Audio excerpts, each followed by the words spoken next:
en otros desarrollos que le permitan nuevamente al capital superar la crisis del capital y continuar con el régimen de explotación, de acumulación y de dominación tal como se viene desarrollando.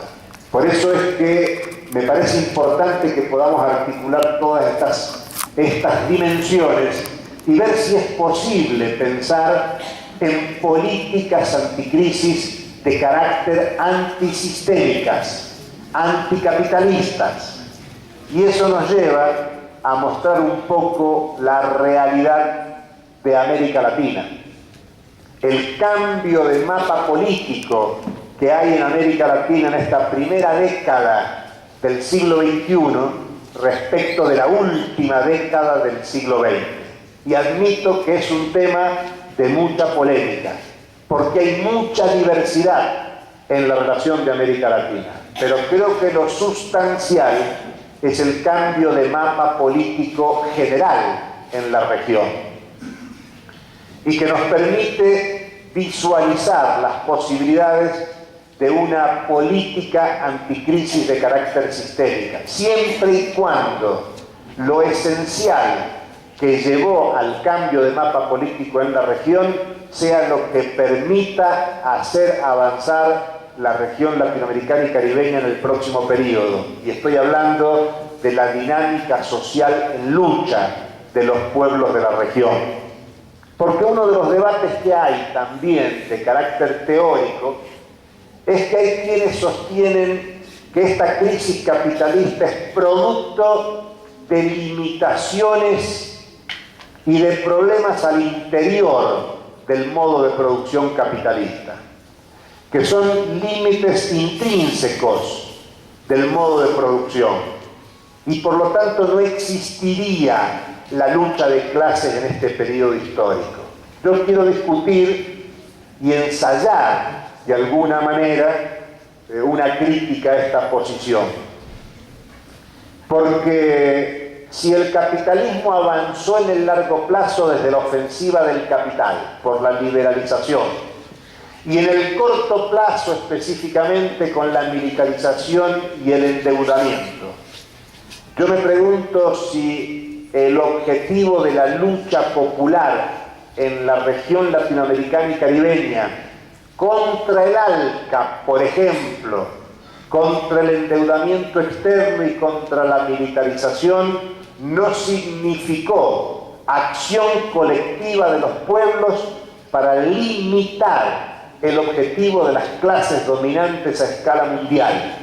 Porque estamos hablando de Estados Unidos en su intención de subordinar a la región como parte de una subordinación del sistema mundial.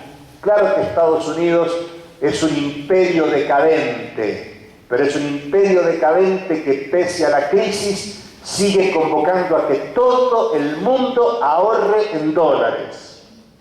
Es un imperio decadente que es el único en el mundo que tiene la capacidad de intervención militar. Y es un imperio decadente que es el que tiene la capacidad ideológica a través de la administración de símbolos, llámenle Hollywood, televisión, disputa del gobierno de Internet, para disputar ideológicamente el modo de vida de la sociedad mundial. Entonces es un imperio decadente que actúa en la región y que la resistencia popular de los pueblos de América Latina obstaculizó el proyecto más importante que tenía para la región, que era el ALCA. Y no es un tema menor, porque cuando uno piensa en el proceso venezolano, y acá hay compañeros de Venezuela que hablarán con más propiedad, yo no puedo pensar en 10 años de revolución bolivariana sin Caracazo hace 20 años. Quien parió la revolución bolivariana es la lucha popular venezolana. Yo no puedo pensar en el proceso de cambios en Bolivia sin la lucha contra la privatización del agua, Es decir, uno de los elementos centrales que hacen al proyecto liberalizador en la región. No se puede pensar en el proceso de Ecuador sin las luchas de los pueblos originarios de ese país. Y no se puede pensar en la reunión de Mar del Plata del 2005, la cumbre de presidentes de las Américas, con el rechazo de los países del Mercosur y Venezuela al ALCA, sin toda la campaña previa desarrollada por los movimientos populares, al punto que la primera y segunda cumbre de las Américas, en el 94 y el 98 el proyecto ALCA avanzaba sobre rieles. En el 2001 un país interpuso objeciones menores, Venezuela.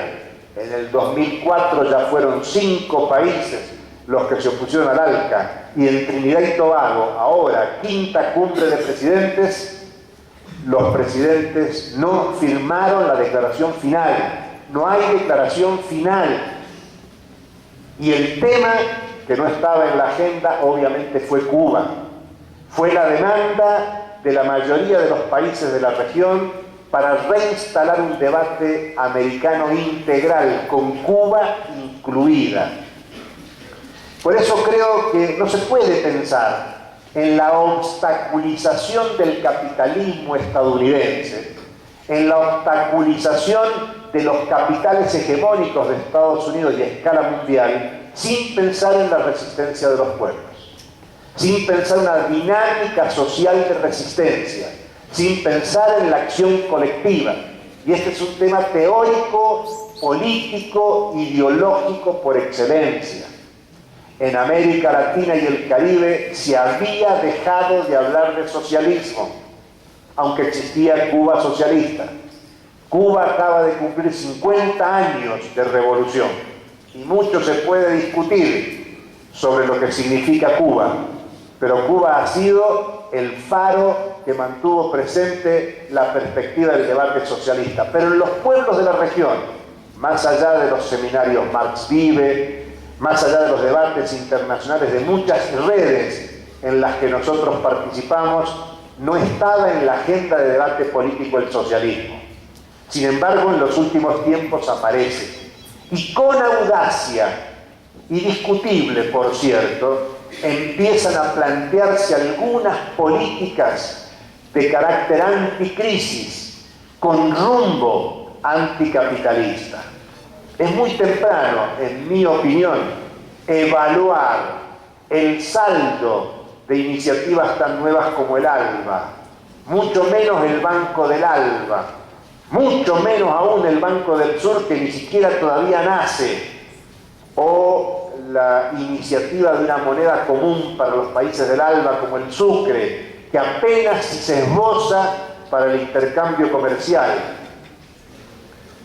Pero lo que importa es la capacidad creativa de instalar la perspectiva de que ante la crisis capitalista actual se puede pensar en disputar la organización económica de la sociedad, de un país, de una región del mundo, porque esta no es la primera crisis del capitalismo.